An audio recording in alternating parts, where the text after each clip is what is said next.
everyone watching this is in that comfort range. And that's really what I want to focus on, because that's such a magnificent piece of information that's so foreign to everyone, because essentially there's not many people that are over 100 years old. So in our entire conscious memory, that's been our experience. We have no reason to believe that exposure to these harsher conditions might be beneficial. Yeah, well, you think about our species. We crossed the Sahara, we colonized Europe, crossed the Alps, crossed the Himalayas, crossed the Pacific, and really populated the entire planet with only a whisper of what any of us might consider modern technology. Then comes the advent of the modern world, where we have control over our environment through central heating, through air conditioning, through things like this. And that's like maybe 150 years that we had that sort of total control to give us comfort.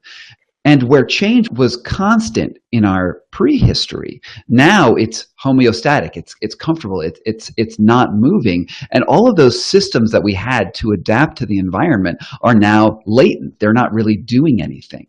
And it turns out that we actually need those variations. We evolved to have that change, and those changes sparked changes in our body. Like I mentioned, vasoconstriction, which is the squinching of your arteries to keep your core warm. Well, that would happen just all the time in general. And that vasoconstriction is just the start of my examination. Like that's just the most obvious, most easy. But there's serious autoimmune impacts with this, treatments for diabetes, obesity, and all of these things that are important, because we used to think that human health relied on diet and exercise. But what this book uncovers is that there's actually a third pillar, and that the third pillar is the environment. And the environment you inhabit has a serious impact on your life. And if you ignore it, you're not doing your biology any favors.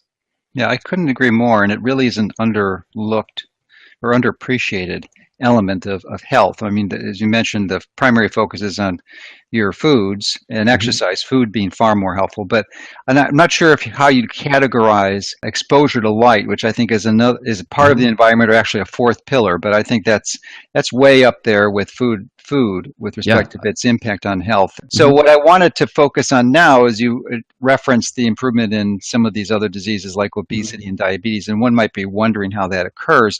Right. And the clear thing that virtually no one, or very few people, especially clinicians, appreciate is that this cold exposure, or cold thermogenesis, induces BAT, or brown adipose tissue, which is incredibly mitochondrial dense and can nourish the mitochondria. I mean, they improve the mitochondrial function. So why don't you share with us your journey towards that understanding and practical application?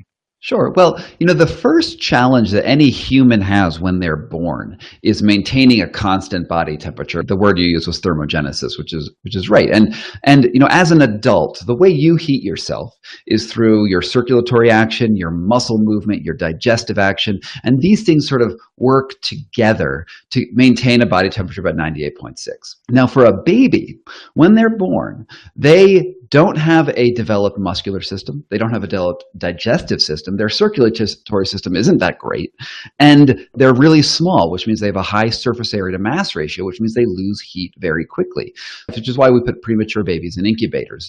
But the babies do have one trick up their sleeve to survive, and it's those rolls of baby fat. Also, around their thorax and along their shoulders, they have this brown adipose tissue, or brown fat. And what its role is to suck white fat from their systems and burn it directly for heat energy. And it's incredibly efficient. So if you have a healthy baby that's just been born,